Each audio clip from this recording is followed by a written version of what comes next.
नमस्कार प्यारे बच्चों, आप सभी 11वीं क्लास के छात्र छात्राएं ध्यान दें कि हमारा जो ये लेसन है स्पीति में बारिश, इसके जो पार्ट 4 के वीडियोस हैं वो कंटिन्यू आपके पास आ रहे हैं।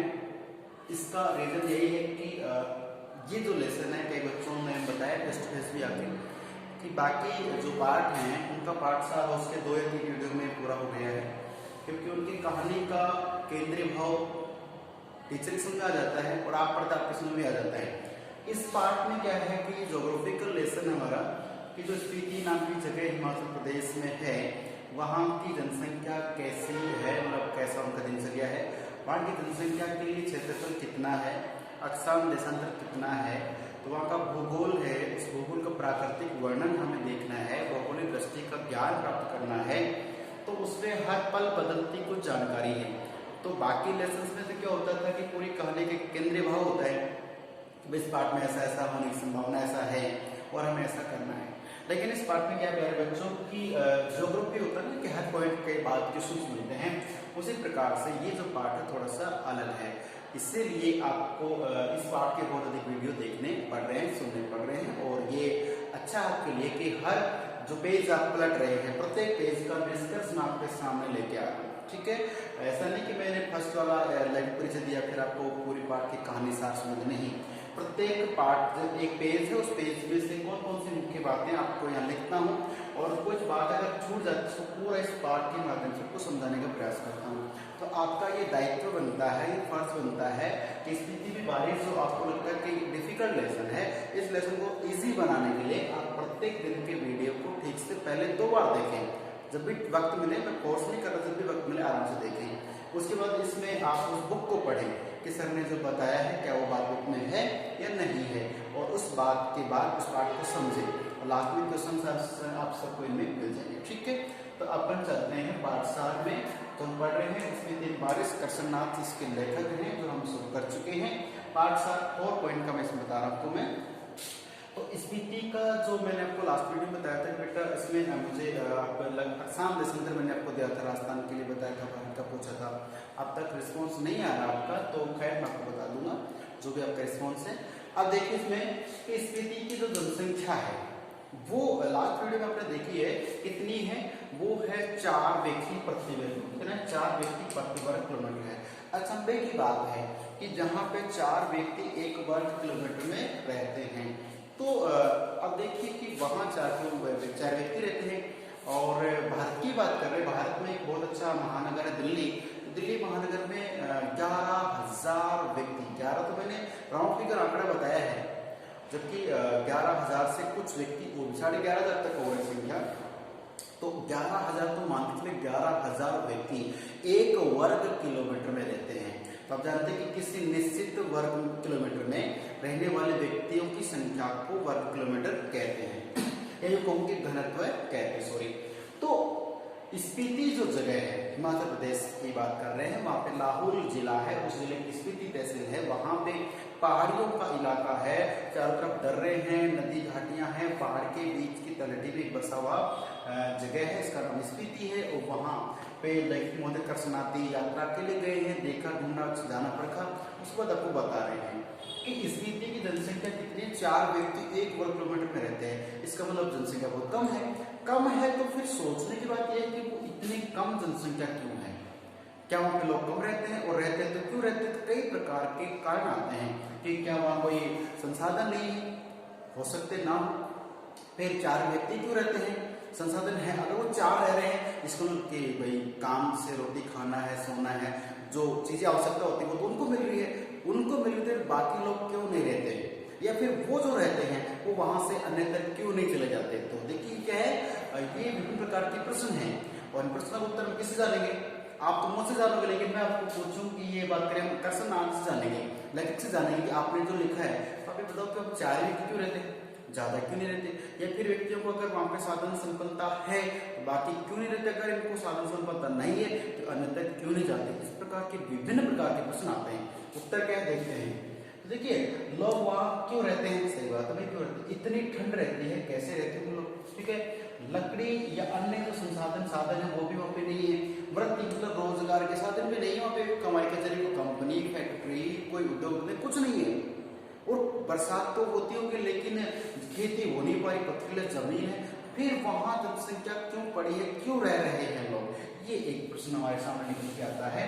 तो प्यारे बच्चों, इन विभिन्न प्रकार के प्रश्नों का उत्तर क्या होगा वो देखना है। क्या धर्म की रक्षा, मतलब आप जानते हो कि जैसे कई बार क्या होता है कि हम जिस भी जगह रहते हैं, जगह तो है वो हमारे पूर्वजों की है, कैसे भी है, और हमारा जन्म वहां हुआ है इसलिए वहां रह रहे हैं। तो ये देखो होते धर्म परिपाटी होते हैं, हमारे पुरखे यहाँ पे रहे हैं, ये हमारी पुश्तैनी जमीन है, पुश्तैनी कोठी है, पुश्तैनी बंगला है, इसको नहीं छोड़ सकते।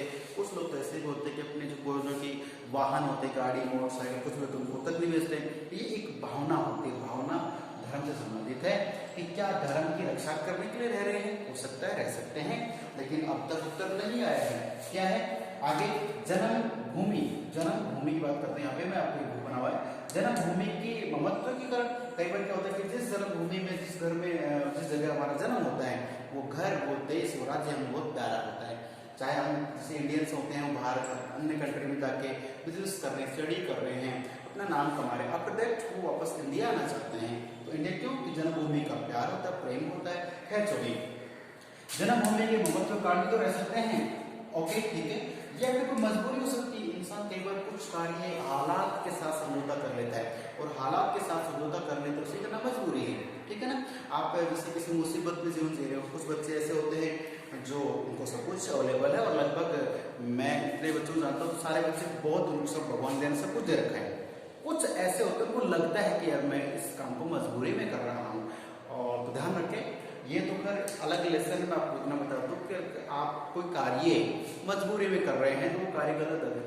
कुछ बच्चे पढ़ाई मजबूरी में कर रहे हैं ना, कोर्स है किसी का, तब करना ही है गलत बात। पढ़ाई आपकी पर्सनल लाइफ को सिक्योर करने के लिए, आपके मानसिक डेवलपमेंट के लिए आवश्यक है। पढ़ाई को मजबूरी का नाम देके शर्मिंदा ना करें कि मजबूरी पढ़ना पड़ रही, ठीक है। और रही बात सब्जेक्ट्स की, सब्जेक्ट सारे ही इंपॉर्टेंट है, फिर Hindi, English, math, science, economics, कुछ भी क्यों ना हो, all subjects are completely important for you, ठीक है। ध्यान रखें कि आपके लिए सब कुछ जरूरी है। तो मजबूरी जैसा जो शब्द है वो प्रयोग में तो आता है, लेकिन पढ़ने वाले स्टूडेंट्स के लिए मजबूरी अगर होती भी है, पैदल चलना की मजबूरी है, या फिर कम संसाधनों पढ़ने की मजबूरी है, सो प्लीज उस मजबूरी को मजबूरी नाम ना दें, क्या दें, उसको चैलेंज कहें कि मेरे लिए एक चैलेंज है, गॉड के द्वारा है, और मैं इस चैलेंज को एक्सेप्ट करके कुछ बेस्ट करने का प्रयास करता हूँ। जितने भी महान IAS अधिकारी बनते हैं, या फिर जो बड़े लोग बनते हैं, उद्योगपति मान लीजिए, या फिर बिजनेसमैन मान, कोई भी, उन सब की भी कोई ना कोई हालात रहे होंगे, लेकिन उन हालातों से उन्होंने क्या किया, कन्नी नहीं काटी, बचे नहीं उनसे, तो क्या किया, उसका सामना किया, फेस किया, और आज हम बहुत बड़े मुकाम पे हैं। तो यह एक मजबूरी वर्ड है, इसलिए मैंने आपको पर्सनली अपना सा समझ के ये बताया है। किसी भी हालात में हम गुजर रहे हैं तो उसको डरे नहीं, उसका सामना करके उससे आगे बढ़ने का प्रयास करें। ये मेरा एक छोटा सा आपके लिए मैसेज था। अब अपन इसमें कहते हैं कि जो स्पीति के लोग हैं, जो 4 व्यक्ति किलोमीटर में रह रहे हैं, ये उनकी मजबूरी है, या मातृभूमि के प्रति प्रेम है, या उनका स्नेह है, या धर्म के कारण रह रहे हैं, या माता पिता जो पहले के पूर्वज उनका मान सम्मान बचाए रखने के लिए रह रहे हैं, कोई भी हो सकता है। जैसे अपन बात करें, अपने एक पाठ पढ़ा था, जो रुमाली रोटी पढ़ा था हमने, नानबाई पढ़ा था, क्या नाम था उसका, जो नानबाई थे, रोटियों की बात कर रहे थे, ठीक है। तो उनकी भी क्या थी, वो अपने पुश्तैनी कार्य को आगे बढ़ा रहे थे। उसी प्रकार से यहाँ पर एक हो सके किसी मजबूरी बस रह रहे हो, चलिए खैर कोई बात नहीं। अब आंसर आ चुका है, हमने क्वेश्चन आपसे से पूछा कि इसका उत्तर क्या होगा, तो उन्होंने बताया है कि यहाँ है इसलिए रह रहे हैं। मतलब अरे भाई जन्म यहाँ पे हो गया पूर्वजों को, इसलिए यहाँ पे हैं तो यही रहेंगे, कहाँ जाए, अन्यत्र जा नहीं सकते, हो जाएंगे तो कहाँ रहेंगे। तो ये छोटा सा उत्तर दे दिया, ये उत्तर सेटिस्फाई नहीं करता है, लेकिन ये कहते कि हम यहाँ हैं तो यही रहेंगे, वो कहाँ जाएंगे। तो ये उनकी मानसिकता का पता चलता है कि भाई वो अपनी जगह को छोड़ना नहीं चाहते। इन सब प्रश्न उत्तर आ चुका कि वो भाई वो उसकी मजबूरी में रह रहे हैं, धर्म की रक्षा के लिए रह रहे हैं, इतना भूमि प्यार से रह रहे हैं, कुछ भी हो सकता है। कहने का मतलब यहाँ है तो यही रहेंगे, अन्य कोई तर्क नहीं है। और आपको बता दो प्यारे बच्चों की जमाने में, संसार में बहुत सी चीजें हैं जिनका तर्क देना संभव नहीं है। कोई भी कार्य हो रहा तो क्यों हो रहा है, कोई पता नहीं है, फिक्स नहीं है कुछ भी, ठीक है। ध्यान दें, कोरोना हो रहा था क्यों हो रहा है, कोई तर्क है हमारे पास नहीं, हम उठा के चाइना में डाल दी, ठीक है उन्होंने ऐसे बनाया होगा, हो सके क्यों डाला होगा कहीं। तो तर्क सब चीजों पे नहीं होते हैं, कुछ चीजें बिना तर्क भी चलती रहती है। हाँ, जिसका होता है उसका प्रमाण दे सकते हैं, हाँ ऐसा हुआ होगा। ठीक है, चलिए आगे बढ़ते हैं। स्पीति के पहाड़, ये पॉइंट था कि वहां के लोग कम है, और कम है तो क्यों है। अब बात करते हैं स्पीति नाम की जगह के जो पहाड़ है, वो पहाड़ प्रश्न आएगा कि स्पीति में जो पहाड़ी क्षेत्र है उसका लेखक ने क्या वर्णन किया है, या लेखक का प्रेम प्यार जो पहाड़ों के प्रति कैसा है, या वहां के पहाड़ी क्षेत्र का वर्णन कैसा भी पहाड़ को लेकर प्रश्न आए। आप बताएंगे कि स्पीति के जो पहाड़ हैं वो ऊंचे हैं, बहुत ऊंचे ऊंचे पहाड़, बहुत ऊंचाई पे बने हुए 18,000 फीट ऊंचे हैं। और दूसरा है कि पहाड़ जो नंगे हैं। नंगे का मतलब आपको बता दूं कि मैं छोटा सा उदाहरण कर देता हूं कि राजस्थान में लगभग 84 किले प्रसिद्ध किले फोर्ट बहुत प्रसिद्ध हैं। 84 किलो में से 32 किलो का जो निर्माण अकेले सांगा ने करवाया था। ये बहुत बड़ी सांगवान सांगा की बात करते हैं। कुंभा भी इसमें स्थापत्य कला में है। तो अपनी बात करें कि जो 84 किले में से 32 किले राजस्थान की स्पेशल है, उन 32 में से एक किला आता है रणथंभौर दुर्ग है। ठीक है, रणथंभौर जो दुर्ग है उसको बख्तरबंद कहा गया है, और बाकी सभी दुर्ग को नंगा कहा गया है। नंगे का मतलब है कि उसके चारों तरफ या तो पहाड़ या पेड़ पौधे होने चाहिए, वो दुर्ग बाहर से नजर नहीं आना चाहिए। ठीक है, उसके समीप जाए तो नजर आना चाहिए। फिर आप किसी आमेर दुर्ग क्यों ना हो, यहाँ बैठे हो नहीं दिखाई देता, पास में जाओगे तब दिखाई देता, जबकि वो ऊंचाई पे है फिर भी दिखाई नहीं देता है। ऐसे ही राजस्थान में एक दुर्ग है जो बख्तरबंद है, और बाकी सभी दुर्ग को नंगा या मतलब खुला बताया गया है। तो वो दुर्ग कौन सा है, वो तो अपना रणथंभौर का दुर्ग है, सवाईमाधोपुर में है, जहाँ पे त्रिनेत्र तीन आंखों वाले गणेश जी का मंदिर है, बहुत प्यारा मंदिर है। कुछ लोग जाते हैं अपनी मनोकामनाओं के लिए। प्यारे बच्चों, नंगे से मतलब होता है कि ऐसे पहाड़ जो मतलब दूर से दिखते हैं, पेड़ पौधे हैं जरूर, लेकिन वो क्या कि नंगे हैं, बिल्कुल स्पेशली दिखाई देते हैं, वो नंगे पर्वत कहलाते हैं। और ढके हुए नहीं, सीधी बात ये है। भव्य, भव्य का मतलब जो पहाड़ बहुत सुंदर आकृति में है, उन पहाड़ों की सुंदर आकृति की वजह से स्पीति का जो है ना इतना ज्यादा इतिहास में नाम गाम के इतना उसको माना जाता है, बाकी और कुछ आप इतना नहीं है।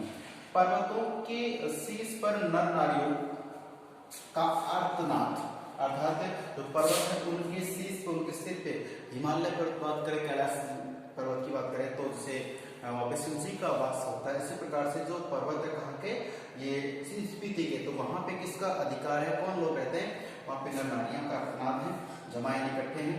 हिम का अर्थनाद, वहां पे हिम में की बर्फ गिरती है, ठंडा रहता है, और बर्फ से वहां पे ठिठुरन होती है, गलन मतलब माइनस पर पहुंच जाता है, और व्यथा या वहां के लोगों की पीड़ा भी है कि नेतों पर जलाने के लिए इतनी लकड़ी होती है कि सारे वृक्ष गीले हरे होते हैं, और जो सूखी लकड़ी नहीं है तो जला भी नहीं सकते लकड़ियों को, तो ठंड में ठंड रहती है, और बहुत सी समस्याओं का सामना करना पड़ता है, लेकिन वो वहां रहते हैं इसलिए रह रहे हैं। ठीक है, ये ध्यान रखना है। तो प्यारे बच्चों, ये हमारी स्पीति की बारिश का 4th वाला वार्षा पॉइंट था जो मैंने आपको पढ़ाया, दो चीजों का सार था ये। और अब जो अगला है वो पढ़ेंगे नेक्स्ट वीडियो में। तब तक के लिए नमस्कार, धन्यवाद, और आप सुरक्षित रहें। ठीक है, स्वास्थ्य का ध्यान रखें और पढ़ते रहें। ठीक है, ओके।